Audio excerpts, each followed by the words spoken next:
The childhood wounds, the rejections, the times I felt invisible. I sat with them instead of numbing them, and something incredible happened. For the longest time, I thought healing meant forgetting. I thought it meant pretending the past didn't matter. That if I just became stronger, busier, prettier, or more successful, the pain would somehow dissolve. But pain doesn't vanish when you ignore it. It waits, quietly, patiently.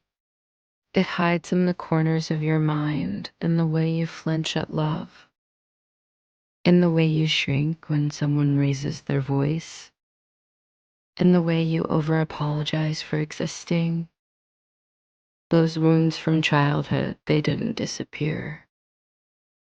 They just changed shape. Sometimes they sounded like my own voice whispering, "You're not enough." Sometimes they felt like a tightness in my chest when some walked away.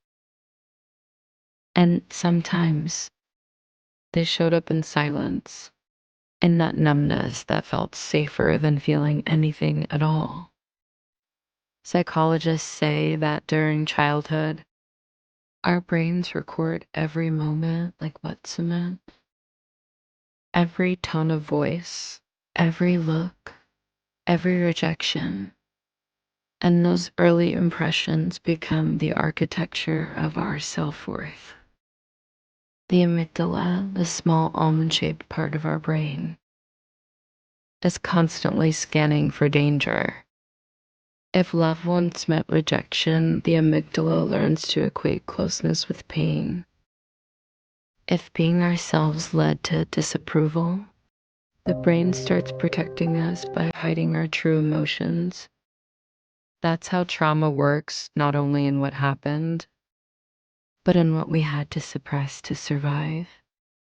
I used to think I had moved on, until one day in the quiet, I realized I was still living as that little child trying to earn love by being perfect, trying to be chosen, trying not to be too much, but healing began the day I stopped running. The day I sat down and let the memories rise without trying to silence them.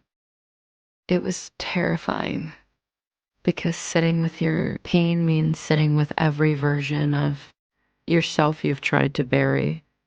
The angry one, the sad one, the needy one, the one who still cries for love that never came. As I breathed through the shaking, something changed. My body began to release what my mind had carried for years. Tears came not as weakness, but as a release. My nervous system was unfreezing. The body keeps the score, as Dr. Bessel van der Kolk said, and for the first time, my body was finally rewriting it. Healing isn't glamorous. It's not about affirmations or candles or crystals, though those can help. It's about facing the moments that broke you and whispering, "You can rest now." The truth is, our brains are built for survival. When we're hurt, they go into fight, flight, freeze, or fawn. But when we finally create safety, when we stop pretending and start listening, our nervous system begins to trust again. And that's when something incredible happens. Your body exhales for the first time in years.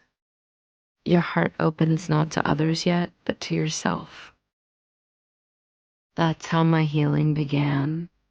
Not by fixing myself, but by sitting with myself. Not by chasing love, but by returning home to it within. I learned that sometimes the most powerful thing you can do is simply to stop running and feel. Because underneath the pain, there's something sacred waiting to be seen. You.